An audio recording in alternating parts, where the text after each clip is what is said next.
Salut, bonjour les pédaleuses, les pédaleurs et ceux qui vont peut-être devenir pédaleurs un jour ou l'autre. Je ne vous présente pas ce vélo puisque je l'ai déjà présenté. Je vais simplement vous dire ce que j'en pense après l'avoir testé dans cette boucle en Occitanie que je n'ai pas choisie au hasard puisque je connais la majorité des étapes que j'ai parcourues. J'ai voulu profiter de ce petit périple parce qu'il est tout petit, il fait un peu plus de 300-350 km quelque chose comme ça, pour tester ce vélo dans des conditions qui ne sont pas forcément les meilleures. C'était aussi l'occasion de faire un film sur la voie verte Passe-à-Païs dans le Haut-Languedoc et de filmer le canal du Midi que je n'avais pas filmé jusqu'à présent, alors que je l'ai parcouru plusieurs fois en aller, en retour, dans tous les sens. Voilà, donc je connais les difficultés de ces itinéraires. La première grosse difficulté, c'était sur Passe-à-Païs, une énorme montée, donc je me demandais si le vélo allait pouvoir le passer avec sa remorque, puisqu'il fait quand même, je le rappelle, ou je ne sais pas si je l'ai déjà dit, mais en tout cas il doit faire dans les 140 ou 150 kilos. Je vous mettrai le détail ici quelque part, je ne sais pas, là ou là. Ensuite, c'est tout simplement tous ces mauvais chemins qu'il y a, notamment la rigole de la plaine. C'est une catastrophe, c'est de la racine tout le long en travers du chemin, mais on régale quand même. Et le canal du Midi, où le parcours est en général plutôt mauvais, quoi qu'il s'arrange en arrivant un peu vers l'Hérault. Alors ce que j'ai aimé sur ce voyage, c'est tout. Je dois être maso, c'est tout, parce que j'adore la voie verte Passe-à-Païs, j'adore la rigole de la plaine, et j'adore malgré tout le canal du Midi. C'est pas mon terrain de jeu, mais presque. Ce que je n'ai pas aimé, alors déjà, c'est la sortie de Mazamet et la traversée de la Bruguière. Ensuite, une route à très très forte circulation, justement toujours dans le même secteur. Sur 8 km, là j'ai passé en 20 minutes au plus rapidement possible. Et en plus, un itinéraire qui était assez vallonné. Tout cela sur une seule et même étape. Voilà, donc c'est à peu près tout ce que je n'ai pas aimé. Ah oui, autre chose, ce qui était vraiment stressant pratiquement tous les jours, c'était la météo qui était annoncée pour être orageuse. Et on nous promettait tous les jours des trombes d'eau. Et puis bon, ça mettait le stress. Et puis il y a eu souvent du vent de face, mais alors toujours de face d'ailleurs, jamais dans le dos, comme il se doit. Je n'ai parcouru que quelques 1400-1500 km avec ce vélo. C'est peut-être un peu juste pour donner un avis définitif. Mais bon, je vais déjà vous dire ce que j'en pense, notamment dans ce petit tour d'Occitanie, qui n'était pas le plus facile. Voilà mon vélo est passé du mode voyage au mode balade là pour mes sorties journalières. Donc je vais vous parler en premier lieu de ce que je pense de la partie, on va dire, cycle du vélo. Je parlerai du moteur, ensuite la motorisation. Premier point, le freinage. Alors là, c'est vraiment excellent. Il n'y a rien à dire. Dans toutes les situations, ça fonctionne très très très bien. Notamment les endroits où la remorque poussait dans des grosses descentes où on pouvait facilement le freiner et faire un peu ce qu'on voulait. Le seul bémol concernant le freinage, c'est les pneus. Donc c'est pas vraiment le freinage en lui-même. Il faut faire très attention si le terrain est instable, du gravier, de la terre, de la boue ou autre. Donc c'est pas des pneus qui sont faits pour passer ce genre de chemin. Suspension, donc là c'est la partie arrière. J'avais expliqué qu'on pouvait changer le débattement ici. Je ne sais pas si on peut le voir, mais là ça taxe à deux positions. Donc je l'ai passé dans ce débattement qui est de 185 mm au lieu de 135 ou 130, je ne sais plus. Et ça me va très bien. Avant, pas de problème, ça fonctionne bien. Alors le seul souci que j'ai eu, c'est pas la suspension elle-même, c'est que je n'avais pas pensé que la remorque allait peser sur l'extérieur. Donc il a fallu que je change la pression de mes amortisseurs avant et arrière, tout simplement parce que lors du freinage, non seulement ça fait appuyer sur l'arrière, mais aussi sur l'avant, donc ça fait enfoncer un peu trop. Je me suis mis souvent le premier jour dans la position où j'ai limité le débattement en attendant d'arriver le soir et puis de mettre de la pression dans les chambres des deux amortisseurs. Ce qui concerne le pilotage et la stabilité, je l'ai déjà dit dans la précédente présentation du vélo, il garde parfaitement bien ses trajectoires, on fait passer sa roue là où on veut, il n'y a pas de souci. Le problème reste la manœuvrabilité lorsqu'on n'est pas sur le vélo, c'est tout simple. Il est très lourd, tout le poids est en haut. Je vais mettre le détail et il est très haut aussi, donc voilà ce qui fait que c'est pas toujours évident de le manœuvrer à pied. Et le gros problème, je vais vous le montrer, et bien voilà, lorsqu'on fait une marche arrière, parce qu'il y a toujours un moment où il faut un peu partir en arrière, et hop, voilà, je suis bloqué. Voilà, donc pour le débloquer, il va falloir que je le soulève un tout petit peu pour pouvoir actionner la pédale et le faire remettre à sa position. Donc c'est vraiment très chiant. Et en plus, ça bousille la pédale et la béquille. Alors au niveau des accessoires, ce qui est pas mal, c'est l'éclairage. Bon, sans être miraculeux, bien entendu, j'ai encore changé la fixation. Il a fallu que je bricole une autre fixation parce que celle que j'avais faite avait fini par casser avec les vibrations. Je vais ajouter un compteur ici parce que j'ai oublié de mettre en marche le compteur du vélo lui-même, c'est-à-dire le Kiox. Mais comme j'ai oublié aussi de mettre l'autre compteur, c'était inutile, donc je l'ai retiré.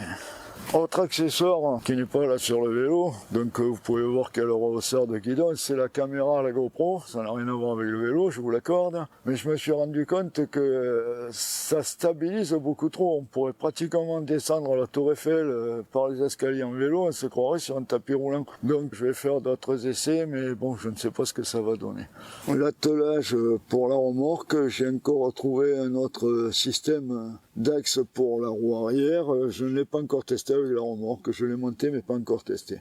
Et autre chose que je n'ai pas testé parce que j'ai évité la boue, même si par endroits j'ai eu un peu de sol glissant, c'est les garde-boue. Je suis d'accord que les pneus n'ont pas beaucoup de crampons, donc ils vont pas ramasser trop de boue, mais vous voyez, l'espace entre le garde-boue et le pneu, il y a à peu près un doigt, après ça bloque là. Donc j'ai l'impression que si je ne peux pas éviter un sol bien boueux, bien gras, bien collant, ben ça va vite bourrer. Et maintenant, nous allons parler de la partie motorisation. Donc, c'est un Bosch Performance Line CX qui peut développer 85 Nm à la sortie, donc sur le pédalier, avec toujours son groupe de 12 vitesses, étagé entre 10 et 51. Et bien, voilà ce que j'en pense. Sur la voie verte, passe à Païs. Le point que je redoutais le plus, c'est une énorme montée qui n'est pas très facile et que j'avais soigneusement évité la dernière fois que j'avais fait cette étape. Alors là, franchement, j'ai été épaté, étonné de voir avec quelle facilité, pratiquement, je peux dire, l'assistance m'a permis de monter cette route. Là, enfin, cette route, c'est une piste qui est bizarre, avec la surcharge qu'il avait. Il faut pas oublier que ce vélo, son poids total roulant en charge par le constructeur est de 120 kg et là je le dépassais, je crois que j'étais à 150 ou plus et donc j'aurais jamais cru que ça puisse monter ce truc là. J'avais peur de casser quelque chose dans le moteur ou dans les engrenages, donc pas de souci. Ceci dit, il faut pédaler, il faut pas faire semblant pour monter. Je vous assure que même si j'avais un vélo tout carbone à 6 kg, je n'aurais pas pu la monter. Bon, parlons de l'assistance maintenant. Il y a 4 modes. D'abord le mode éco.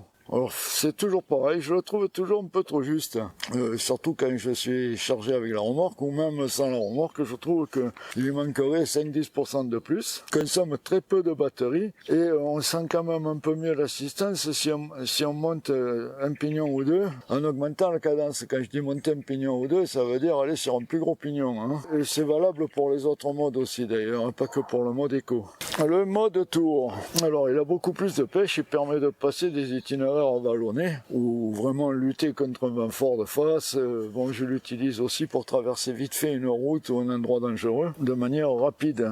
Il consomme un peu plus d'énergie évidemment. Le mode EMTB, IMTB. Alors là, je vous ai préparé une petite vidéo pour essayer d'expliquer le fonctionnement. Eurovélo 8 au pied des Alberts. Comme vous allez le voir, j'ai un lieu de jeu intéressant pour tester le mode MTB ici et vous allez voir pourquoi. Je vais vous expliquer. Là c'est, on va dire, le sommet de la côte qui elle est très très importante. Ensuite ça redescendra pour passer un gué et ça remontera, donc je m'arrêterai au retour surtout pour filmer C'est parti. Donc j'ai mis le mode MTB pour voir ce que ça donne. Là ça descend.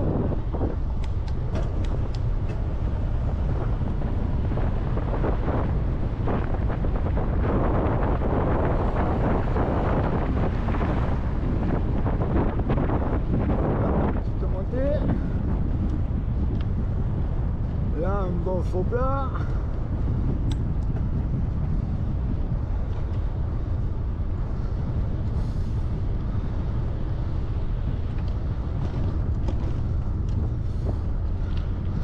Là ça monte un peu plus fort.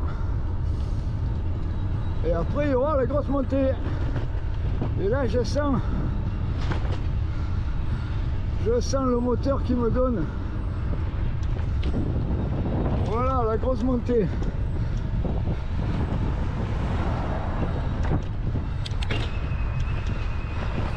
Voilà. Et quand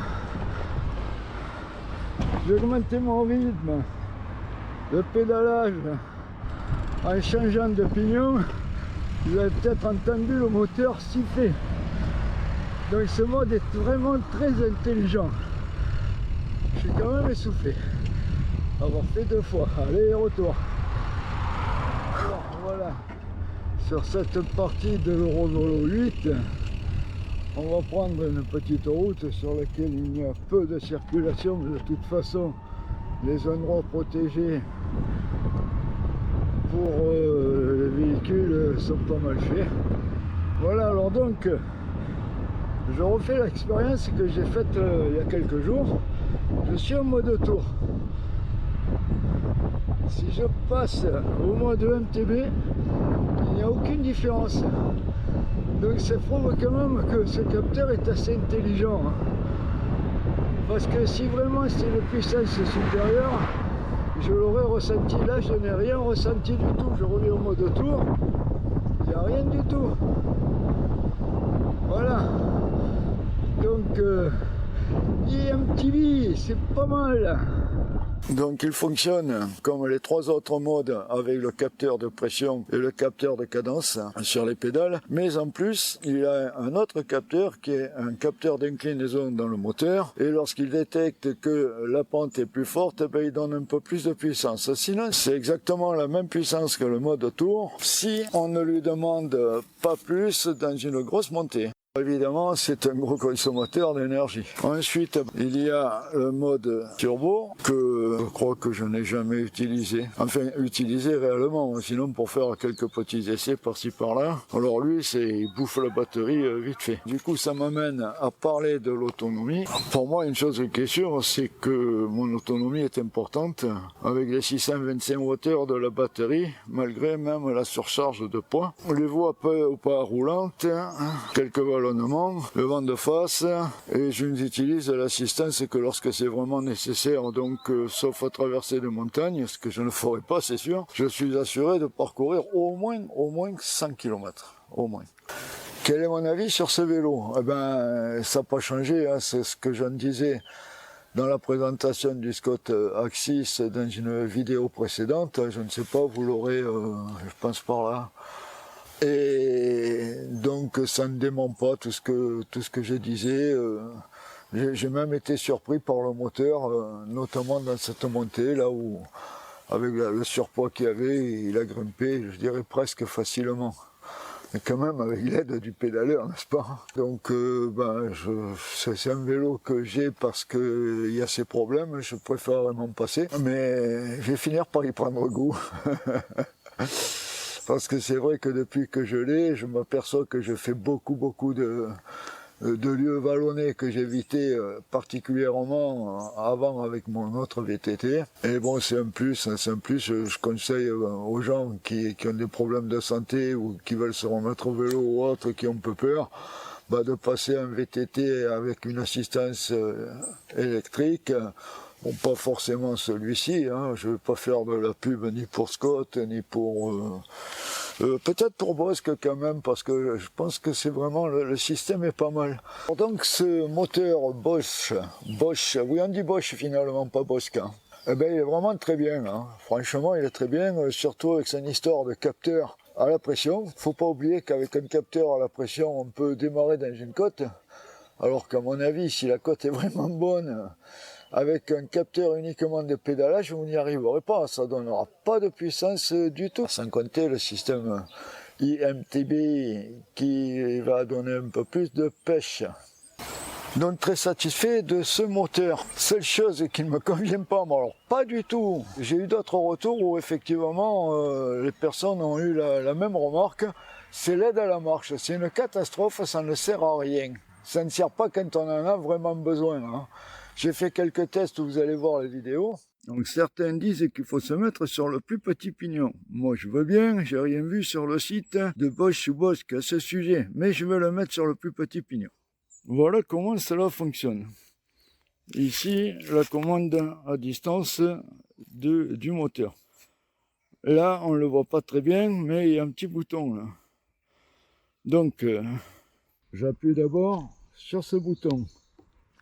Et ensuite, j'appuie sur le bouton plus dans les 2 secondes.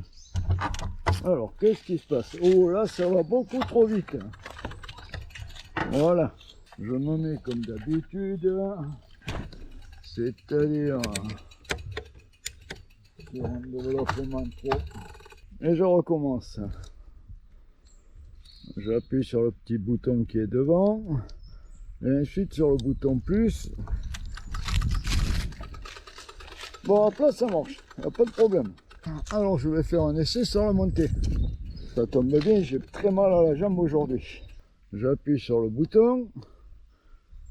J'étais en mode tour. Hein. Ah, là il y a des à-coups. Ça aide pas énormément, mais ça aide. Bon, on va s'arrêter là. Allez, maintenant je vais essayer quelque chose d'un peu plus difficile, passer un trottoir par exemple. Ah, ça va passer. Par contre là, pas trop. Dès que ça monte, il n'y a plus rien, hein. Pas grand chose en tout cas. J'ai vraiment très mal à ma jambe. Voilà, on enlève la béquille, on recommence. On aide à la marche. Bon, voilà, ça marche. Enfin, presque, c'est que ça donne des à-coups. Hein. Il y a des moments où ça s'arrête, je ne sais pas pourquoi. Bon, allez, honnêtement, s'il avait fallu passer ça, je l'aurais passé sur le vélo. Hein. Je ne l'aurais pas poussé. Bon, quand j'en ai eu besoin de cette aide à la marche, ben, ça n'a rien donné du tout. Quand c'était vraiment utile, il n'y avait rien du tout. Ça marche à plat, ça marche sur une légère côte, mais pas plus quoi. Dès que le terrain est mauvais, ben ça ne fonctionne pas. Enfin, pour moi, en tout cas, ça n'a pas fonctionné. Mais quel que soit le pignon, hein, ça n'a rien à voir apparemment. J'ai fait d'autres essais, hein. D'ailleurs, monter un talus ou passer un petit fossé, ça aide pas du tout. Mais alors vraiment pas du tout, quoi. Hein. Alors en plus, c'est un peu surprenant parce que des fois, on appuie et il se passe rien pendant une seconde et puis ça part d'un coup. Ou on s'attend à ce que ça parte et puis non. Donc c'est pour ça que dans les essais, bien souvent, j'ai mis la béquille pour pouvoir poser le vélo si j'ai un peu trop mal à mon dos ou si je suis surpris. Hein. Voilà, ne croyez pas que c'est un oubli ou une erreur de ma part. Voilà, la vidéo est terminée. Si le travail vous a plu, ou vous a intéressé, ou vous a été utile, eh bien, comme d'hab, hein, vous mettez un pouce, vous partagez, vous mettez surtout un commentaire, ou vous pouvez poser aussi des questions dans les commentaires ou via mon email qui apparaît sur la page de la chaîne dans à propos. Dans cette vidéo qui est déjà longue, je n'ai pas mis certains détails et je n'ai pas mis certaines explications. C'est assez résumé hein, parce que il y a encore beaucoup à dire là-dessus. Donc ne croyez pas peut-être que j'ai oublié certaines choses ou que je n'ai pas compris certaines choses. Vous pouvez toujours me poser des questions en commentaire. J'aurai la réponse, je pense. Hein, je ne suis pas devin non plus. Alors nous sommes en hiver hein, et donc les journées sont courtes et ça va être difficile de faire des vidéos et surtout de voyager, ça va être impossible carrément. Donc je vais peut-être faire encore une ou deux vidéos sur le canal du Midi entre, on va dire, Salelles-d'Aude, Le Sommail et Béziers ou après Béziers, en une ou deux étapes, mais là donc il faudra que je fasse des allers-retours. Peut-être aussi en Espagne, pas très loin d'ici, puisque l'Espagne se trouve ici à 5 km à vol d'oiseau, même pas. Il y a une voie verte qui s'appelle Via Verde del Carrilet, entre Olot et la côte à San Feliu de Guixols, quelque chose dans les, je sais pas, 70 km, et qui est sur une ancienne voie de chemin de fer. Et sinon, peut-être que je ferai quelques vidéos ici, je dirais pas autour de chez moi, mais presque, pour donner quelques itinéraires, toujours pareil, en pays catalan. Donc, bye bye. Je ne trinque pas avec vous, mais voilà, je trinque comme ça. À votre santé, les pédaleurs et les pédaleuses. À très prochainement. Bye.